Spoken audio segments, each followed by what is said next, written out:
Bismillah, assalamualaikum warahmatullahi wabarakatuh.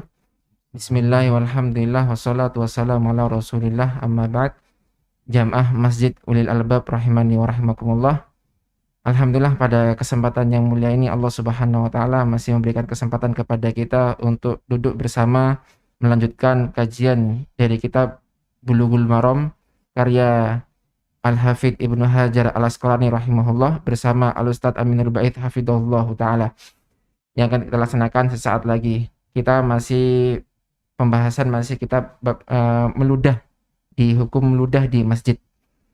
Baik, insya Allah nanti ada sesi tanya jawab bagi jamaah baik yang di Facebook maupun di YouTube dan di Zoom. Nanti bisa langsung bertanya ke beliau, bisa melalui raise hand untuk yang di Zoom atau di kolom komentar Facebook maupun yang di YouTube.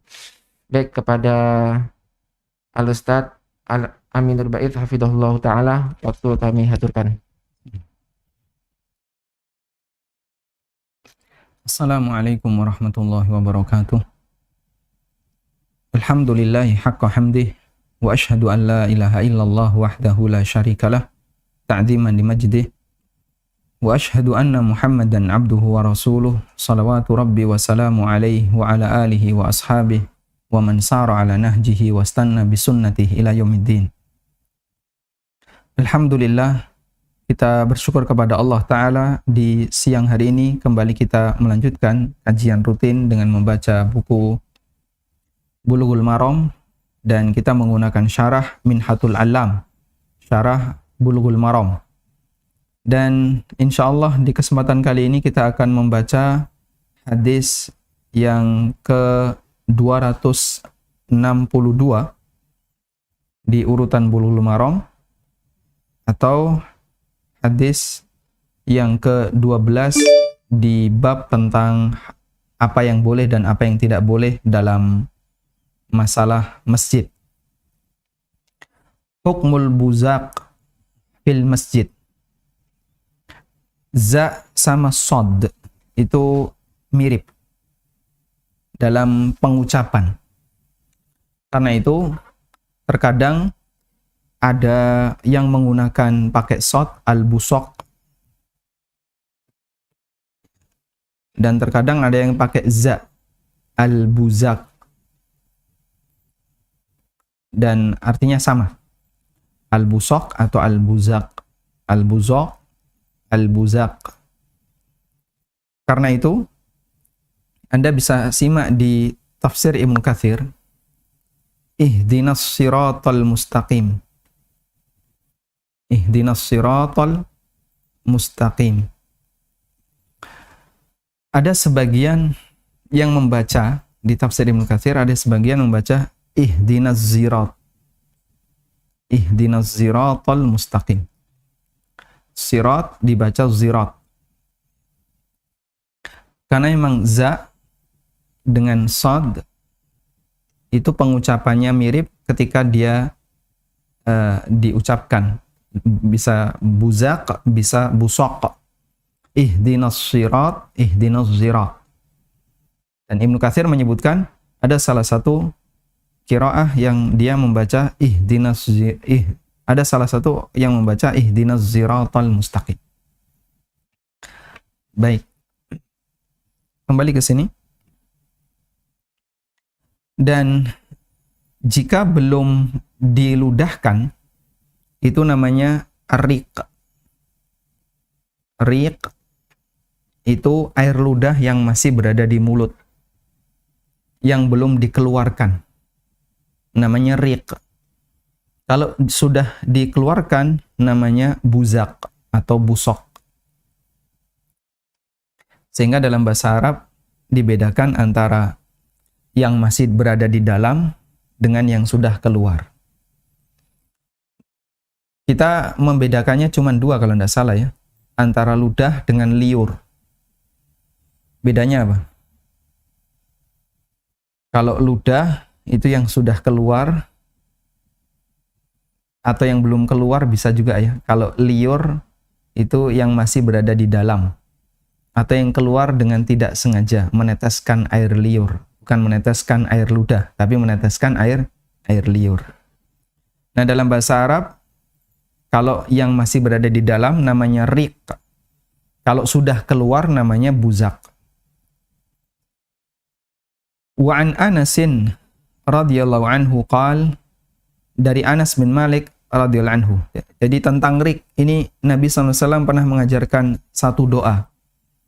Orang ketika mengalami luka, lalu beliau berdoa kepada Allah, dan sebelum beliau berdoa untuk mengobati luka itu, beliau menggunakan jarinya untuk mengambil sebagian air liur. Kemudian ditaruh di tanah. Setelah itu diusapkan ke bagian yang luka. Sambil beliau mengatakan, ya, turbatu ardina biriqati ba'dina yushfi saqimana. Turbatu ardina, tanah atau debu dari tanah kami dicampur dengan air ludah kami, biriqati ba'dina, di situ kalimatnya biriqati ba'dina yushfi saqimana, bisa digunakan untuk menyembuhkan orang sakit di antara kami. Ya. Salah satu di antara yang dibaca Nabi sallallahu alaihi wasallam ketika ada orang yang mengalami luka pada saat mungkin dia berjihad atau ketika dia safar lalu terluka, Nabi sallallahu alaihi wasallam pernah mengatakan, turbatu ardina biriqati ba'dina, biriqati ba'dina.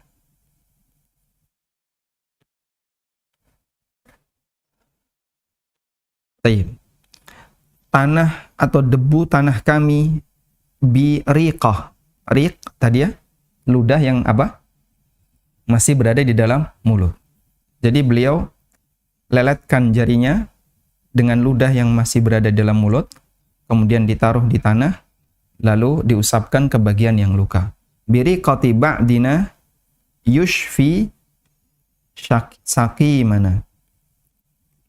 Yushfi saqimana.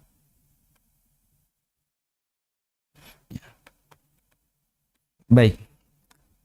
Tanah dicampur dengan ludah bisa mengobati bagian yang sakit di antara kami.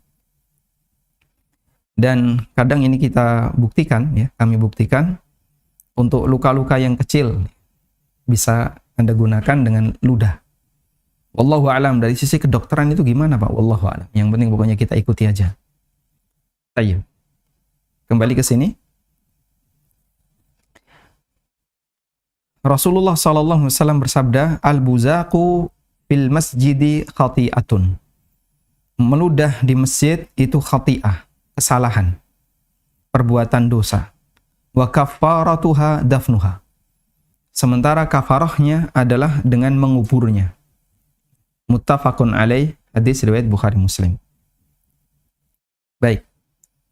Hadis ini diriwayatkan oleh Muslim dari jalur Syu'bah. Beliau mengatakan haddatsana Qatadah.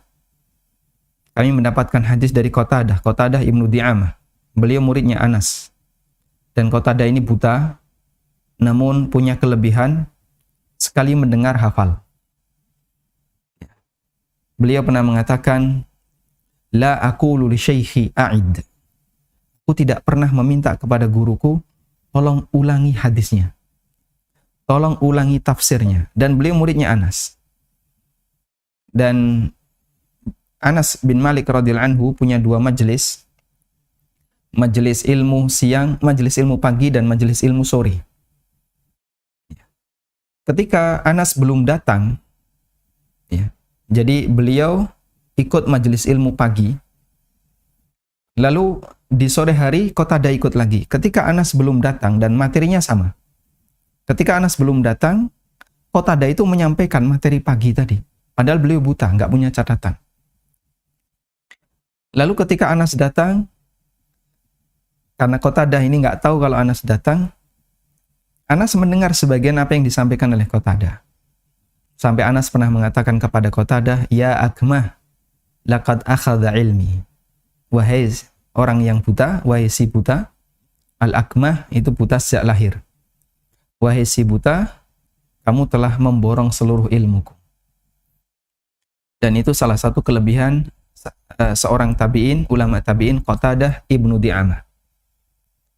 Sami'tu Anas bin Malikin, aku pernah mendengar Anas bin Malik radhiyallahu anhu mengatakan, Nabi SAW bersabda.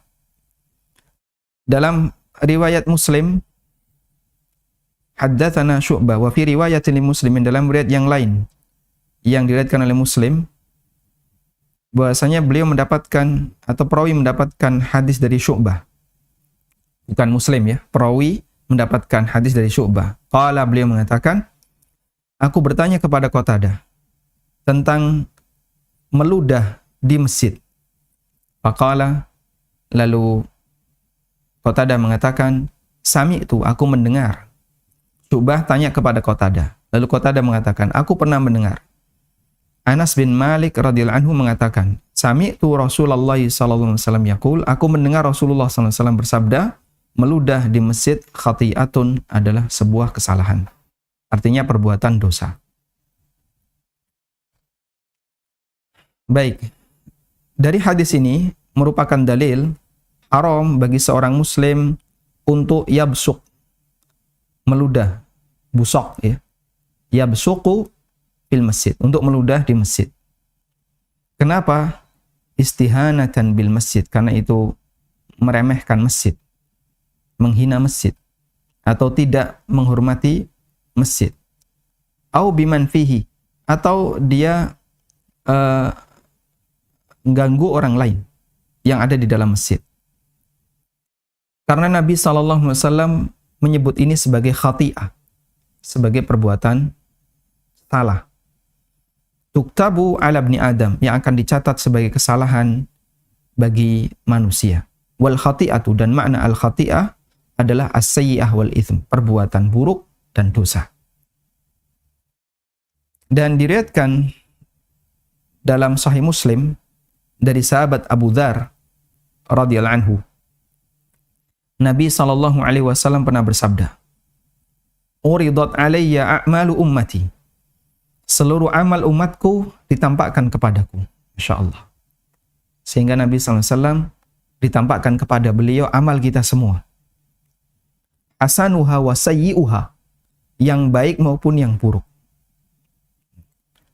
Maka bisa jadi beliau mengetahui amal-amal buruk yang kita lakukan sesuai dengan apa yang Allah tampakkan kepada beliau sallallahu alaihi wasallam. Wajadtu fi mahasini a'maliha, lalu aku jumpai di antara amal-amal baik yang dilakukan oleh umatku, al-adza yumatu 'anit tariq, ada benda yang ganggu yang dihilangkan dari jalan. Kadang kan urusan seperti ini orang merasa berat. Duh, kenapa Pak? Dia harus menghentikan motornya, lalu mungkin dia mematikan, dia standar, turun dari motor, ngambil batu, dibuang ke samping. Atau dia melihat ada ranting, lalu dia turun dari mobil, dia ambil ranting itu, dia taruh ke samping jalan. Nggak semua orang mau. Nggak semua orang mau. Ada nggak yang nggak mau? Banyak. Ya? Malas bablas saja. Sehingga dia terganggu dengan itu, tapi dia sendiri juga terganggu, tapi masih bisa jalan ya. Tapi dia sendiri tidak menghilangkan gangguan itu, padahal dia juga berpotensi ganggu orang lain. Ada batu misalnya, cukup gede, dia naik motor, dia bisa menghindar. Ini tapi kalau mobil, bisa jadi nggak seruk bagian bawahnya, karena batunya gede, bisa jadi kena bagian bawah. Kalau motor kan bisa menghindar. Tapi pengendara motor yang tahu pertama, dia misalnya diam saja, ya udah lewat aja. Karena kan bagi sebagian orang repot harus turun, nanti harus memindahkan batu dan seterusnya. Dan itu bagian dari salah satu amal baik yang dilakukan oleh umat Muhammad sallallahu alaihi wasallam. Dan bahkan Nabi sallallahu alaihi wasallam pernah mengatakan dalam hadis riwayat Muslim dan yang lainnya, al-imanu bid'un wa sab'una syu'bah. Iman itu ada 70 sekian cabang. Kata beliau, adnaha imatatul adza 'anit tariq. Yang paling rendah cabang iman itu adalah menghilangkan gangguan dari jalan. Berarti kalau ada orang yang lewat, lalu dia tidak hilangkan gangguan dari jalan, berarti gimana itu? Cabang iman yang paling rendah adalah menghilangkan gangguan dari jalan. Berarti kalau ada orang yang melihat gangguan di jalan, apalagi yang masang gangguan di jalan, berarti gimana itu? Dia tidak memiliki cabang iman yang paling rendah. Namun jangan dilanjutkan. Kalau dilanjutkan nanti gini ya, cabang iman yang paling rendah saja dia nggak punya, apalagi yang tinggi, kafir itu berarti. Wah, bahaya. Kita tidak mengatakan demikian. Dan itu cara berpikirnya Khawarij. Dengan menggunakan dalil talazum. Kalau dia nggak seperti ini, berarti dia nggak dapat iman, berarti imannya hilang semua. Itu cara berdalilnya Khawarij, dengan cara dalil talazum. Terus yang benar gimana? Yang benar, cabang iman itu banyak. Nabi SAW menyebutkan lebih dari 70. Kalaupun orang kehilangan salah satu, bukan berarti dia kehilangan yang lain. Dia masih punya cabang iman yang lain. Dia punya cabang iman la ilaha illallah, dia punya cabang iman salat, dia punya cabang iman berpuasa Ramadan, cabang iman amal-amal saleh yang lain. Meskipun dia kehilangan salah satu cabang iman. Kehilangan salah satu tidak menyebabkan kehilangan semua. Ya. Tapi kalau prinsipnya Khawarij, hilang satu, hilang semua. Karena iman itu satu kesatuan. La yatajazza. Baik.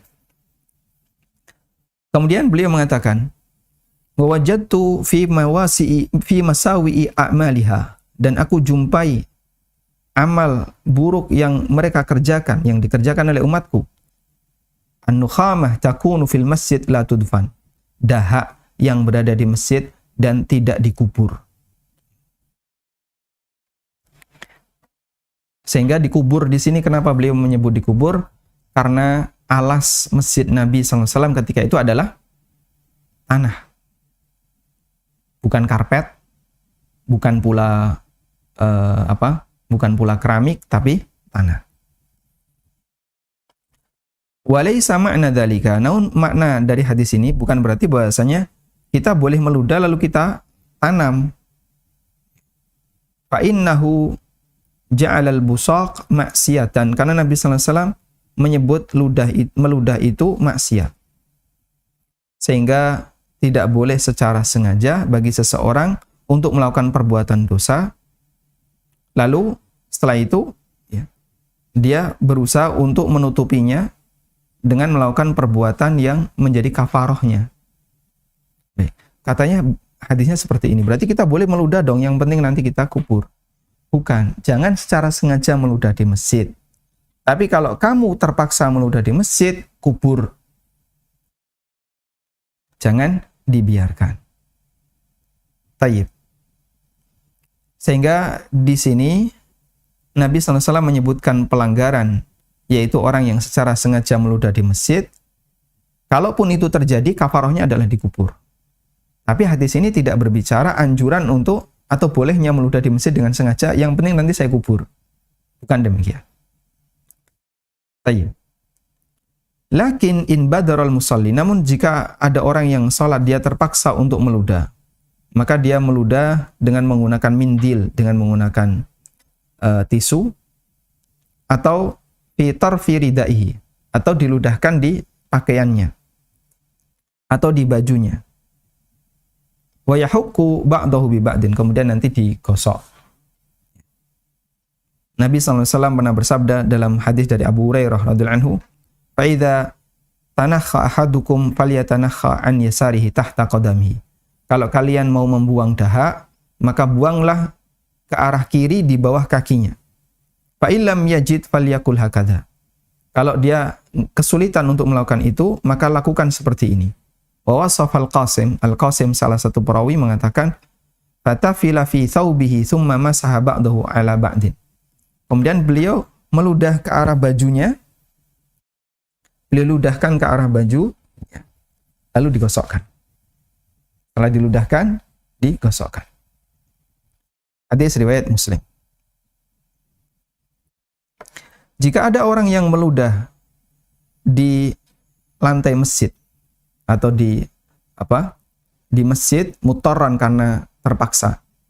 Jika lantai masjid adalah tanah, maka wajib untuk dikubur dan dihilangkan dari tanah itu, agar tidak terkena pakaian muslim yang lain atau terkena kakinya sehingga ganggu orang lain.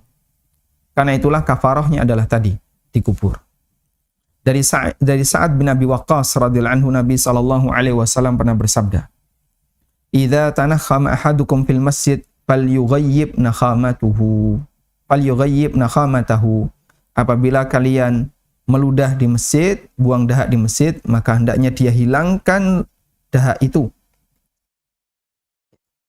Antusiba jilda mu'minin au thawbahu au fatu'dhihi, karena bisa mengenai sepatunya, sandalnya orang mukmin yang lain, atau mengenai pakaiannya sehingga itu mengganggu yang lain.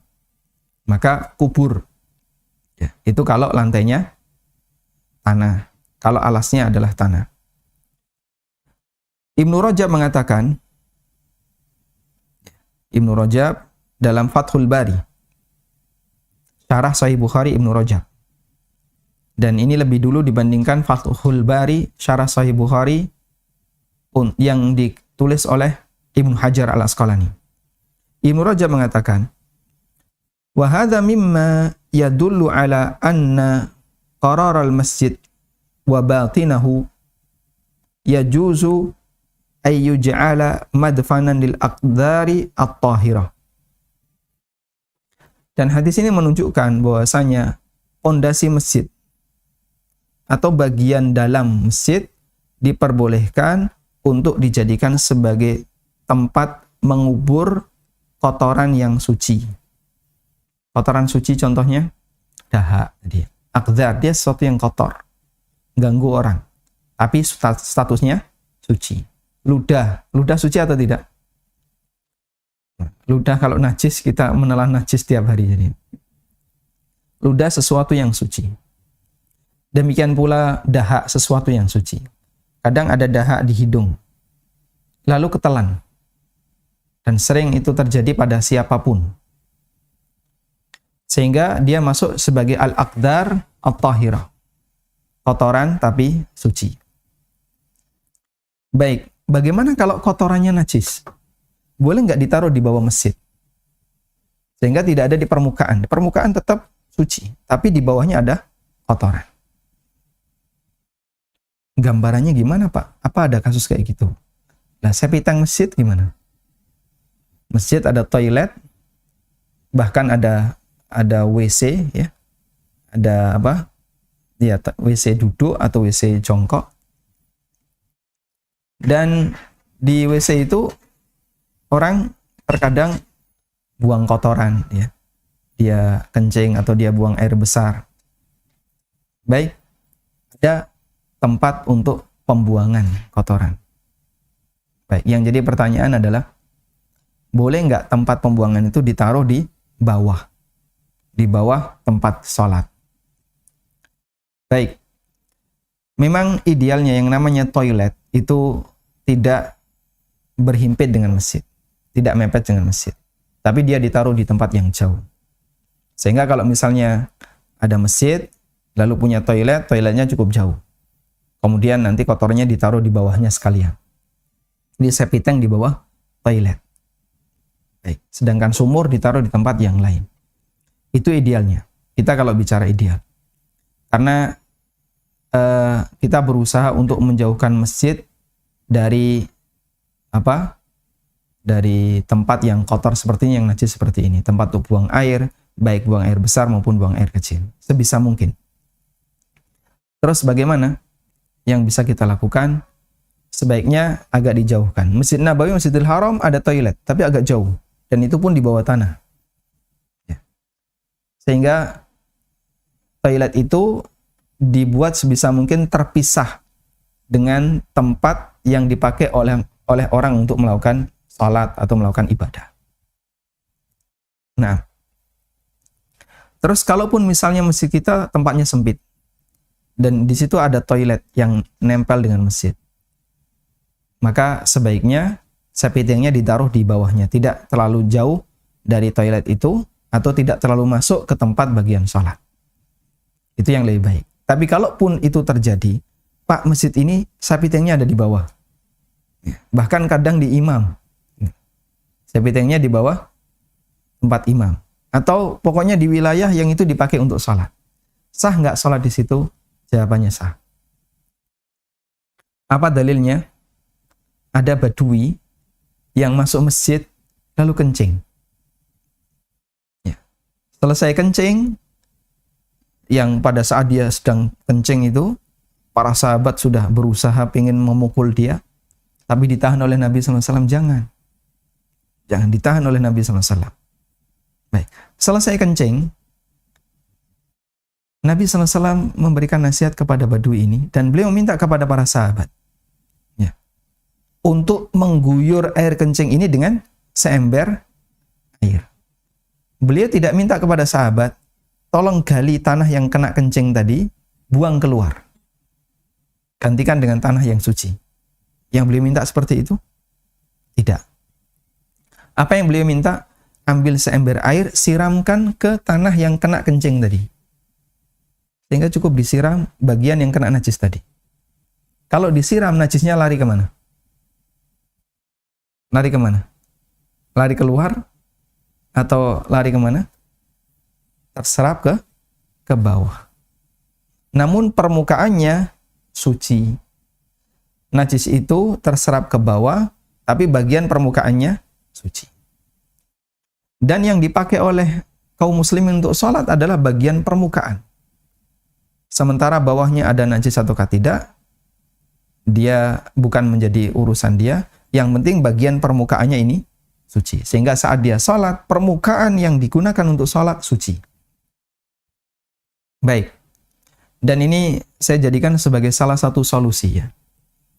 Kalau ada orang yang punya masalah terkait ompol. Anak yang ngompol itu kan menyebabkan kasurnya jadi kena najis. Sementara kasur, terutama yang berbusa tebal itu kalaupun dicuci, mungkin enggak? Sangat sulit. Jadi, kalaupun dicuci, air kencing itu bisa jadi, kalau ini tolong hilangkan air kencing itu. Berarti diguyur semua sampai basah-basahnya, lalu dibilas. Itu mungkin bisa air kencingnya hilang. Cuman spring bed digituin ya, rusak. Dan keringnya lama. Anda mau nunggu kering berapa lama? Nah terus gimana? Nanti tanpa kasur, tidur malamnya nggak ada pakai kasur. Terus solusinya gimana? Coba Anda bisa gunakan tadi ya. Ini tanah ya. Tanah. Kemudian air kencing. Dan dia terserap dalam tanah, air kencing ini. Terserap. Lalu diguyur oleh para sahabat dengan menggunakan air.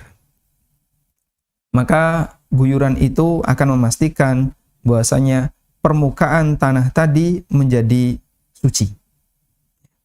Sehingga ketika diguyur air, ini menyebabkan permukaan tanah ini suci. Sudah? Tapi air kencing itu berada di bawah. Baik. Teori yang sama Anda bisa gunakan untuk kasur ya. Ini kasur. Kena ompol. Ompol itu juga merembet ke bawah. Sebenarnya yang menjadi kepentingan kita itu yang mana? Tengahnya kasur atau permukaannya? Jawabannya permukaannya. Maka yang penting kalau Anda mau tidur di sini, pastikan permukaannya suci. Sehingga Anda bisa siram bagian permukaan, digosok ya.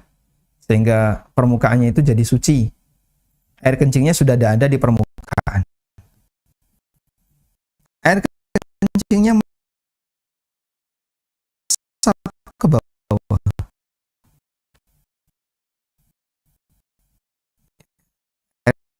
Air kencingnya merasa mungkin dia, tapi permukaan ya, ini menguap bagian permukaan. Wallahu a'lam, bisa jadi air kencing itu masih mengendap di bawah.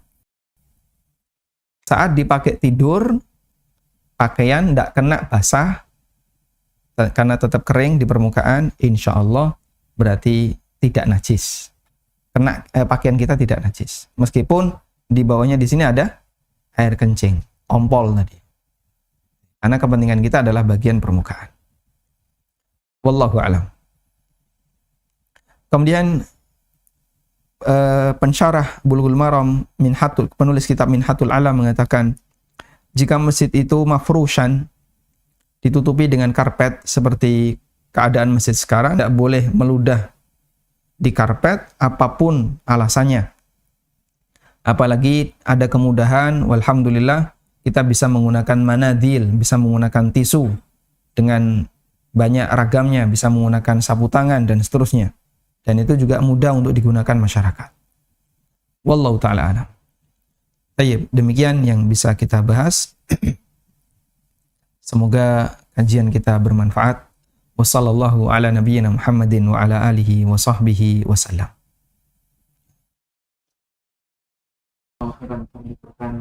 Kepada Ustaz Aminur Baiz hafizahullah ta'ala yang sudah menyampaikan faedah ilmunya dari kitab Bulughul Maram. Baik, kepada seluruh jamaah yang mengikuti kajian baik yang di Zoom, di Facebook maupun di YouTube, kami persilakan jika ingin ada yang tanyakan. Nih, enggak, kami persilakan bisa langsung yang di Zoom, Saudara Zulnaib Mukhlis. Ya, kami persilakan. Assalamualaikum Ustaz. Waalaikumsalam warahmatullahi wabarakatuh. Mau bertanya, misalkan kita sholat ada nggak sengaja ada sisa makanan yang nyangkut itu loh Ustaz. Gimana solusinya Ustaz? Apakah kita ludah kecil misalkan kita di masjid, apakah kita ludah kecil atau menelannya Ustaz? Baik. Barakallahu fiik. Pertama, makan ketika sholat hukumnya membatalkan sholat. Sehingga tidak boleh makan ketika sholat.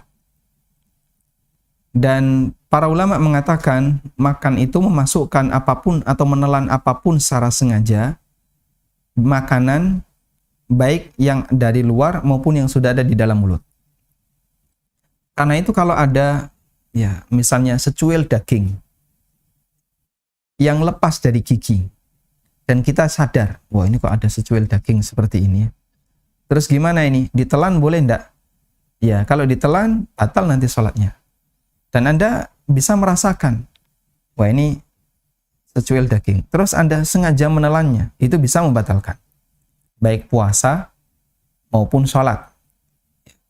Terus gimana kalau kita sedang sholat? Ya silahkan dibuang. Namun cara buangnya ikuti adab Nabi SAW. Kalau kamu mau meludah, maka jangan ludahkan ke depan. Fa innahu baina yaday rabbi, karena dia sedang bermunajat di hadapan Rabb-nya. Tapi ludahkan ke arah samping kiri. Sehingga Anda meludah ke arah samping kiri, lalu bisa ditadai dengan tangan atau dengan menggunakan baju. Kalau orang Arab kan pakai gutroh, ya. Pakai penutup kepala yang bentuknya kain itu, namanya gutroh. Jadi mereka bisa gunakan gutroh. Udah, lalu diusapkan. Atau misalnya Anda kesulitan itu, Anda bisa ambil dengan menggunakan jari, kemudian dimasukkan ke saku. Baik, cara-cara ini bisa kita lakukan agar satu, kita tidak menelan makanan itu. Yang kedua, kita menggunakan teknik yang benar ketika kita membuang sesuatu dari mulut pada saat sholat. Wallahu a'lam. Kami persilakan kepada jamaah yang ingin bertanya di Zoom. Baik, silakan kepada Saudara Adi Sulistyo. Ya. Ya, baik. Terima kasih Mas Fatur. Ini saya mau nanya terkait yang ini Ustadz, yang terkait halangan di jalan. Kita kalau bisa kan kita menghindarkan apapun yang menghalangi jalan. Gimana terkait fenomena polisi tidur Ustadz? Itu yang pertama. Yang kedua terkait menjauhkan WC dari masjid. Nah, kan ada beberapa masjid yang dia memang WC-nya dekat sama masjid, tapi dia ada kubangan air untuk bilas kaki. Itu seperti apa Ustaz? Maksudnya kalau hal itu gimana Ustaz? Terima kasih Ustaz. Baik. Yang pertama, untuk polisi tidur ya. Jadi di jalan itu memang kadang ada rambu, lalu ada selain rambu adalah fasilitas jalan yang tujuannya untuk mengatur pengguna.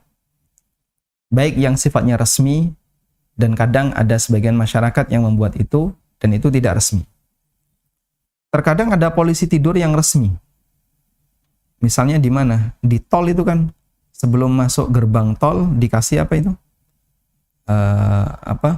Polisi tidur kejut itu ya, apa namanya? Jadi kalau orang lewat gluduk gitu kan, biar dia nggak ngantuk, ya. Biar dia nggak ngantuk, sehingga dia pun sadar di depannya ada gerbang tol, dia harus bayar. Jangan tidur mas, mau bayar nih ya. Ada juga ini, kadang marka jalan itu bentuknya tidak rata, tapi dibuat bergigi. Sehingga kalau orang melebihi marka itu bunyi banyak. Gitu ya. Bunyi dia. Saya pernah naik mobil rombongan ya, bersama satu tim ke daerah mana itu? Ke Banjarnegara, saya ingat saya. Mau ngantar bantuan korban longsor. Jadi baru pertama kali kami satu rombongan itu mendapati ada marka jalan yang bergigi. Sehingga ketika sopirnya terlalu kanan, bunyi. Bunyi. Terus bingung satu mobil. Kenapa ini mobilnya? Kenapa ini? Turun kita. Dicari ada apa. Dinyalain digas. Udah ada apa-apa kok normal aja. Naik lagi. Terus nabrak lagi. Mengalami suara yang sama. Turun lagi. Dicari. Kok nggak ketemu apa-apa. Belakangan ketemu. Ketika kanan, kiri, kadang suara, kadang tidak. Oh, markanya. Jadi, kadang ada seperti itu. Ada forbidden. Ini nggak boleh lewat. Lalu lewat sana. Ditutup oleh polisi.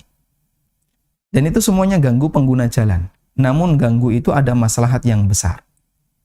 Kesimpulannya, jika gangguan itu ada maslahat yang dibutuhkan, dan maslahat itu terwujud dengan adanya gangguan tadi, insya Allah tidak masalah. Masuk kampus, dikasihlah polisi tidur. Di kampus pusat, ya ada ya. Ada banyak. Di beberapa perempatan, pertigaan, dikasih polisi tidur. Tujuannya untuk kemaslahatan para pengguna. Biar orang hati-hati nggak ngebut, sehingga meminimalisir terjadinya kecelakaan. Baik. Nah, kalau polisi tidur itu dipasang, namun tidak memperhatikan pertimbangan maslahat ini, ya kita bisa katakan itu ganggu. Kan kadang ada masyarakat kampung itu nggak rela jalannya dilewati. Dikasih polisi tidur, Masya Allah, per 1 meter polisi tidur. Coba. Di sini polisi tidur, depan nanti lagi. Jadi, naik motor itu kayak naik kuda aja. Sangat tidak nyaman. Ini jalan memang orangnya nggak boleh dilewati ini. Masyarakatnya nggak boleh orang lain lewat sini. Nah ini berlebihan. Kalau seperti ini sampai pada tingkatan ganggu pengguna jalan dan tidak memperhatikan sisi maslahat, jelas ini mengganggu dan itu dilarang. Wallahu a'lam.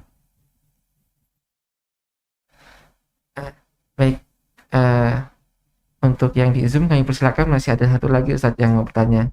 Saudara Leo Abu Sajid. Baik, kami silakan. Jazakallahu khairan moderator. Assalamualaikum warahmatullahi wabarakatuh Ustaz. Waalaikumsalam warahmatullahi wabarakatuh. Waalaikumsalam Ustaz. Waalaikumsalam. Barakallahu juga buat jami'an semua. Ustaz, kalau terkait pampers anak nih Ustaz yang dipakai terus ketika kita sedang sholat anaknya mondar-mandir terus merengek gitu Ustaz ya, sehingga kita berinisiatif untuk menggendong dia Ustaz ketika sholat. Nah secara zahir kan di anak ini yang kita tahu itu belum kencing nih Ustaz, nggak ada kencing gitu. Tapi kan kita tidak bisa jamin gitu Ustaz ya, apakah dia sudah ada pampers sudah ada air kencing di dalam pampers Ustaz. Itu bagaimana Ustaz ya, mohon penjelasannya Ustaz. Baik. Jazakallahu khairan Ustaz.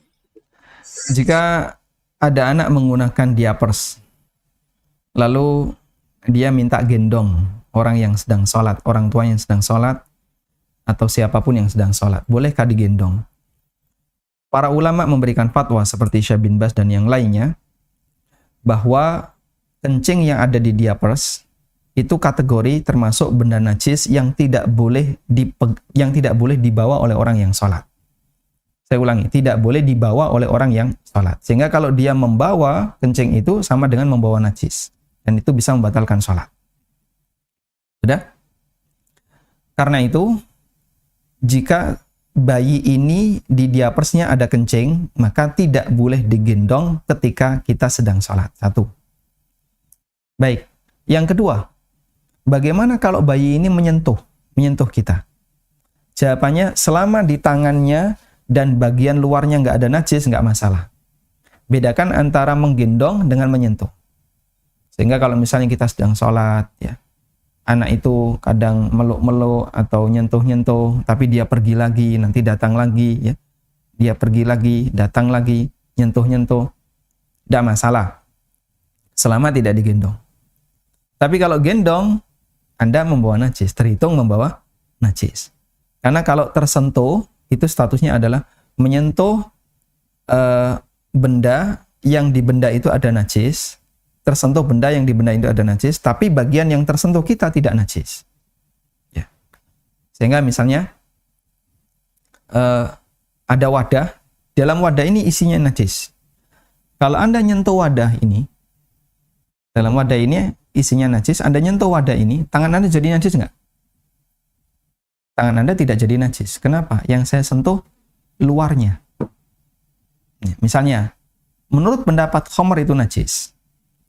Kalau ada gelas yang berisi khamr, kemudian kita sentuh gelasnya, atau botol berisi khamr, kita sentuh botolnya, tangan kita najis atau tidak? Tidak, selama kita tidak kena khamr itu. Sudah? Tapi kalau kita bawa khamr itu, lalu dipakai untuk sholat, najis.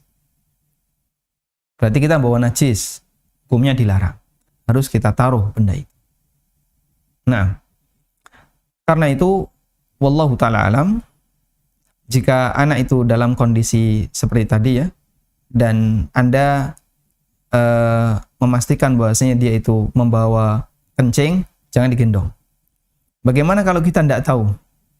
Ya, kalau tidak tahu gunakan indikator. Indikatornya contohnya apa? Lah kalau mau mandi itu pasti ada isinya itu. Anak kecil mau mandi itu biasanya diapersnya ada isinya. Dia pakai diapers sejak kapan? Jam 7 pagi. Sekarang sholat apa? Sholat asar. Wah, pasti ada isinya. Tidak mungkin tidak ada isinya. Tapi kalau baru pakai diapers, oh dia baru 5 menit tadi ganti popok. Lalu dia ikut sholat, ada kemungkinan dia belum kencing, silahkan digendong. Wallahu a'lam. Baik, cukup.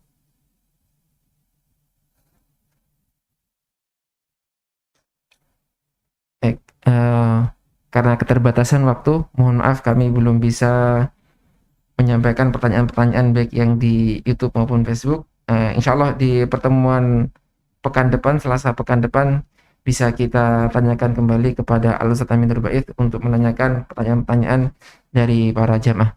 Demikian kajian pada kesempatan kali ini. Semoga memberikan faedah ilmu buat kita semuanya dan kita mudah untuk mengamalkannya. Demikian, subhanakallahumma wa bihamdika asyhadu an la ilaha illa anta astaghfiruka wa atubu ilaik. Assalamualaikum warahmatullahi wabarakatuh. Waalaikumsalam warahmatullahi wabarakatuh.